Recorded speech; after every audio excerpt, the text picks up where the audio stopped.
रामनगर के पीएनजी राजकीय स्नातकोत्तर महाविद्यालय में छात्र संघ चुनाव का बिगुल बजते ही प्रत्याशियों ने अपना नामांकन शुरू कर दिया है और शक्ति प्रदर्शन का भी काम जोरों पर चल रहा है। एबीवीपी व एनएसयूआई के प्रत्याशियों में अपनी अपनी जीत का दावा किया है।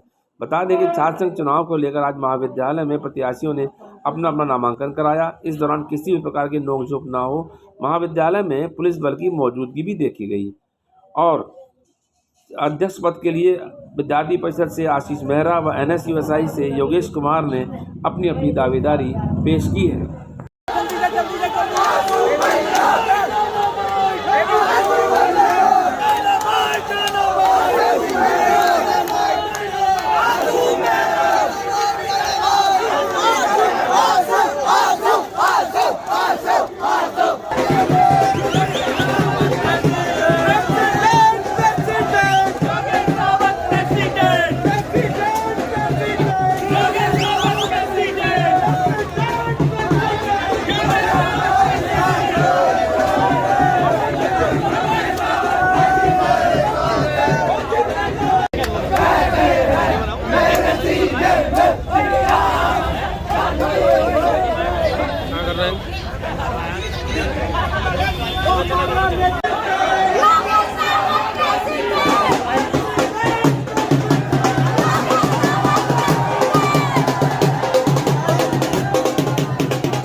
आज नामांकन का काम चल रहा है, लगभग आधा घंटे का समय और बचा है और सभी प्रत्याशी अपना नामांकन शांतिपूर्वक करा रहे हैं और अनुशासित तरीके से काम हो रहा है और बच्चे लगभग सभी पहली बारी मतदान में आ रहे हैं क्योंकि 2 साल से चुनाव हुए नहीं थे। इस बार सभी लोग पूरे जोश खरोश के साथ आ रहे हैं और 24 तारीख को मतदान होना है सुबह 9 बजे से।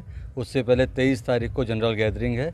कल शाम वैध अवैध की सूची लगने के बाद हमारा स्पष्ट हो जाएगा कितने प्रत्याशी कहां पर काम करेंगे और 24 तारीख को मतदान के तुरंत बाद मतगणना शुरू हो जाएगी और मतगणना पूर्ण होते ही उसी दिन सभी प्रत्याशियों को शपथ ग्रहण करा दिया जाएगा। ये लिंग 2 समिति के अनुशंसा के अनुरूप है और यही काम हम लोग करते आ रहे हैं। सभी बच्चों को निर्देश दिए गए हैं और सभी लोग उनका पालन भी कर रहे हैं और अंतिम दिन तक कोई भी लापरवाही ना हो या किसी भी स्तर से हम उसका प्रयास कर रहे हैं। सर इसके लिए हम लोग उनका एफिडेविट लेते हैं और उस पर वो अपने नोटराइज्ड एफिडेविट है जिसमें वो लिख करके देते हैं उनके विरुद्ध कोई भी मुकदमा या इस तरह का कार्यवाही नहीं हुई है, वो उसको लिख करके देते हैं। अगर उसमें तो फिर उनका रद्द किया जा सकता है। हमारी सबसे पहली प्राथमिकता तो यही है कि जो भी छात्र छात्राओं को समस्या आ रही है, जैसे कि अभी ये नई शिक्षा नीति आ रही है उसके अंतर्गत अभी माइनर सब्जेक्ट आ रहे हैं तो उसकी बुकें नहीं है तो बच्चे बहुत कन्फ्यूज़न में है कि हम पढ़े क्या। तो सबसे पहले तो हमारा यही रहेगा कि जो ये नई शिक्षा नीति आ रही है जो उसके अंतर्गत जो नई बुकें आ रही हैं उन बुकों को महाविद्यालय में लाना ताकि बच्चा सही से उन्हें समझ पाए। और दूसरी यह है कि हमारी जो कुमाऊं विश्वविद्यालय से यहाँ से बच्चा मेल भेजता है और जो कुमाऊं विश्वविद्यालय द्वारा उस मेल को देखा नहीं आता, फिर बच्चा यहाँ से 1000 रुपये खर्च करके वहाँ जाता है, वहाँ जाके वो काम 2 मिनट में हो जाता है। तो हमारा सबसे पहले यही रहेगा कि दूसरा हमारा यही रहेगा कि यहाँ की जो मेल जाती है वो कुमाऊं विश्वविद्यालय सुने उसे, ताकि यहाँ से बच्चा आराम से यहीं से हो सके उसका काम। इस बार में मुझे पूरा भरोसा है कि इस बार विद्यार्थी परिषद ही अध्यक्ष पद पर जीतेगी क्योंकि हमने लगातार 5 सालों से, अभी बीच में कोरोना भी था, उस टाइम पे भी विद्यार्थी परिषद के समस्त कार्यकर्ता सभी छात्र छात्राओं के बीच रहे हैं और उन्होंने उनकी हर जितना उनसे हो सका उन्होंने सारी कोशिशें की हैं उनके लिए। तो इसलिए बच्चों को भी पता है कि उनके बीच में कौन रहा है और कौन नहीं रहा है और बाकी आज आपने देखा ही है। धन्यवाद। 100% बस मैं ये चाहता हूँ कि हमारे महाविद्यालय में एक शिक्षा का माहौल बने। मैं शिक्षा के माहौल के लड़ रहा हूँ, ना ही राजनेता या नेतागिरी के लिए लड़ रहा हूँ। जब तक वोटिंग नहीं होती तब तक वो डिसाइड नहीं कर सकते जीते या हारे। मैं 100% कन्फर्म हूँ कि मैं जीत रहा हूँ क्योंकि महाविद्यालय में आप देखते आ रहे हैं कई सारी परेशानी है। कोई भी शिक्षा के माहौल के लिए कोई नहीं लड़ता आ रहा है। एक मैं ही मात्र था, मैं अभी भी महाविद्यालय में शिक्षा के लिए लड़ता हूँ।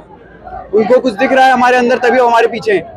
आज हमने ये सोचा था कि हम रैली नहीं निकालेंगे, लिंग 2 कमेटी का उल्लंघन नहीं करेंगे, तभी भी आज देख रहे हैं हमारे पीछे कितनी भीड़ है। उनको अपने ऑटोमेटिक आ रही है कि हाँ हम समर्थन दे रहे हैं। मैंने किसी से ये नहीं कह रहा कि हमारे पीछे आना। वोटिंग ही तय करेगी कि कौन जीत रहा है कौन हार रहा है।